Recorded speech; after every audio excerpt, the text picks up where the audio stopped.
On se relève, le regard absent. C'était une trêve, un si court instant. Les feuilles à terre rappellent ce moment éphémère comme le vent. Bonjour, cela fait maintenant plus d'une semaine que nous sommes tous et toutes confinés. Et du coup, après le psaume 23 que nous avons partagé ensemble, j'aimerais que nous partagions le psaume 143. C'est aussi un psaume de David, mais c'est vrai que les paroles de ce psaume sont assez différentes du psaume 23. Voici donc cette prière. Éternel, Éternel, écoute ma prière, prête l'oreille à mes supplications. Exauce-moi dans ta fidélité et dans ta justice. N'entre pas en jugement avec ton serviteur, car aucun vivant n'est juste devant toi. L'ennemi poursuit mon âme. Il fout la terre ma vie, il me fait habiter dans des ténèbres comme ceux qui sont morts il y a longtemps. Mon esprit est abattu au-dedans de moi et mon cœur est troublé dans mon sein. Et alors je me souviens des jours d'autrefois, je médite sur toutes tes œuvres, je réfléchis sur l'ouvrage de tes mains. J'étends mes mains vers toi, mon âme soupire après toi, comme une terre desséchée. Hâte-toi de m'exaucer, ô Éternel, car mon esprit se consume. Ne me cache pas ta face, je serai semblable à ceux qui descendent dans la fosse. Fais-moi dès le matin entendre ta bonté, car je me confie en toi. Fais-moi connaître le chemin de mes ennemis, ô Éternel. Auprès de toi, je cherche un refuge. Enseigne-moi à faire ta volonté, car tu es mon Dieu.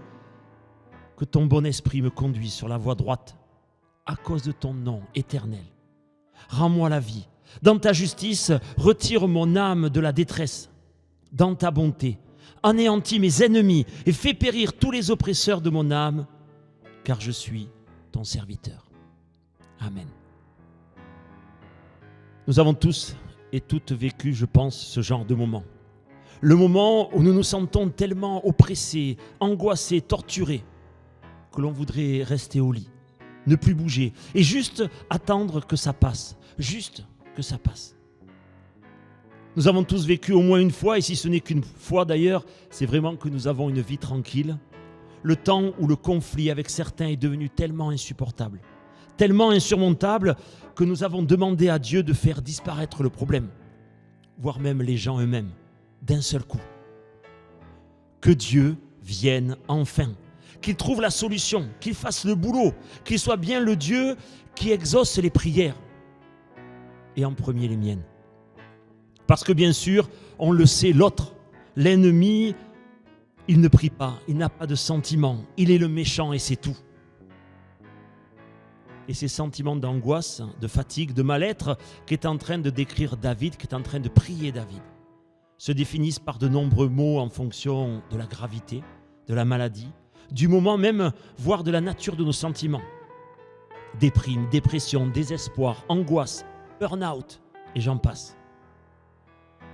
Et lorsque j'ai lu la première fois ce psaume, j'ai bien sûr repensé à certains moments douloureux de ma vie. Parce que cette prière est un véritable appel à l'aide. Et il me semble qu'elle est bien là, la force de ce livre de l'Ancien Testament, de ce livre des psaumes. C'est un livre qui demande en premier lieu à être écouté, ressenti, vécu. L'enseignement qu'il peut nous apporter semble presque venir en second plan par rapport au vécu des psalmistes, à la façon dont nous pouvons, nous, recevoir ce texte. Et à la fois, bien sûr, la spiritualité, le vécu ne peut remplacer l'enseignement, c'est-à-dire la révélation que Dieu lui-même veut nous donner au travers de ses prières. Alors comment recevoir ce psaume aujourd'hui ? Comment le recevoir à la fois comme un enseignement et à la fois comme l'écho d'une partie de notre vie ? Le psalmiste, lorsqu'il écrit, lorsqu'il prie, lorsqu'il dit cette prière, vit des moments très difficiles. Il est désespéré, non pas vraiment de ce qui lui arrive, mais beaucoup plus de son incapacité à réagir, de son incapacité à se relever et à passer au-dessus de son état personnel pour se donner au moins une fois encore le moyen de continuer simplement d'avancer, de vivre. son esprit est troublé. Il nous dit que malgré le fait qu'il essaie de repenser à tout ce que Dieu a fait pour lui, il a l'impression quand même de perdre pied. Et il crie à Dieu sa détresse, sa solitude, son désespoir. Je médite toutes les œuvres. Je réfléchis sur l'ouvrage de tes mains. Il a essayé. Il a essayé par ses propres moyens de se sortir de ce marasme dans lequel il était. Il a essayé de retrouver son entrain par ses propres moyens, par sa propre force. Et pourtant rien n'y fait. Comme si quelque chose était cassé à l'intérieur de lui.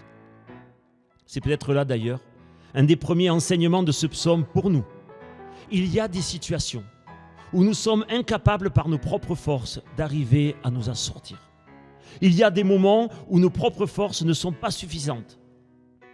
Et ces situations sont souvent celles où nous nous obstinons le plus à essayer de nous en sortir seuls, à nous croire capables.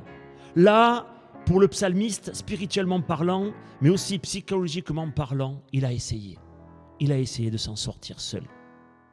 Et c'est pour ça que maintenant il prie. David, ce n'est pas n'importe qui. C'est le roi. C'est un homme croyant, c'est un artiste à qui Dieu a donné tellement de choses, à qui Dieu a ouvert tellement de portes. Et pourtant, aujourd'hui, David est au fond du trou et il en appelle à Dieu. Et Dieu va l'écouter. Dieu est là. Ne l'oublions jamais. Amen.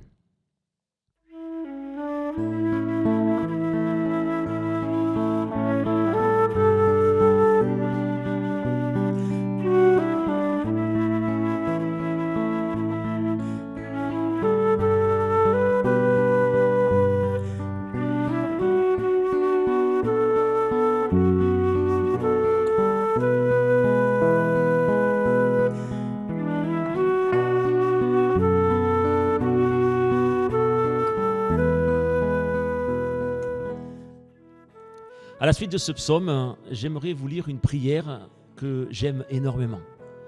C'est la prière du soldat inconnu. Elle a été retrouvée sur un champ de bataille en 1916. Et voici ce que dit cette prière. Écoute, ô Dieu, je n'ai pas parlé avec toi une seule fois dans ma vie, mais aujourd'hui j'ai envie de te faire la fête. Tu sais, depuis que je suis tout petit, on m'a toujours dit que tu n'existais pas. Et que moi, comme un idiot, j'y ai cru. Je n'ai jamais contemplé tes œuvres, mais cette nuit, du fond du cratère fait par une grenade, j'ai observé le ciel et les étoiles au-dessus de moi. Je suis fasciné par leur scintillement et j'ai soudain compris combien c'est terrible d'avoir été trompé. Je ne sais pas, ô Dieu, si tu me donneras la main, mais je te le dis et je sens que tu me comprends. N'est-ce pas étrange qu'au cœur d'un enfer épouvantable, la lumière me soit apparue et que je t'ai découvert? À part cela, d'ailleurs, je n'ai rien à dire. Je suis heureux, tout simplement, parce que j'ai fait ta connaissance. À minuit, nous devons attaquer. Mais là, maintenant, je n'ai plus peur. Toi, Dieu, regarde-nous. Voilà, c'est le signal. Je dois partir. J'étais bien avec toi. Je voudrais encore te dire, et tu le sais, que la bataille sera dure. Et il est possible que cette nuit même, je vienne frapper à ta porte. Et même si jusqu'à présent, je n'ai pas été ton ami, quand je viendrai, est-ce que tu me laisseras entrer? Mais que se passe-t-il? Je pleure. Mon Dieu, tu vois ce qui m'est arrivé? Je ne commence que maintenant à voir clair. Alors à bientôt, mon Dieu, je pars. J'aurai du mal, je pense, à revenir. Mais comme c'est étrange maintenant, cette mort qui est devant moi ne me fait plus peur. Amen.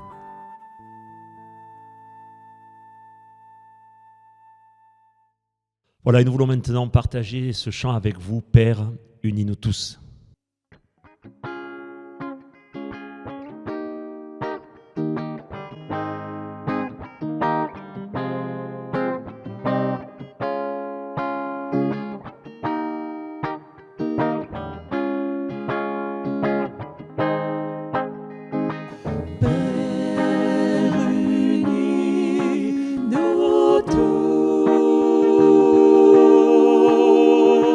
Père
assis par terre, le vent dans les cheveux.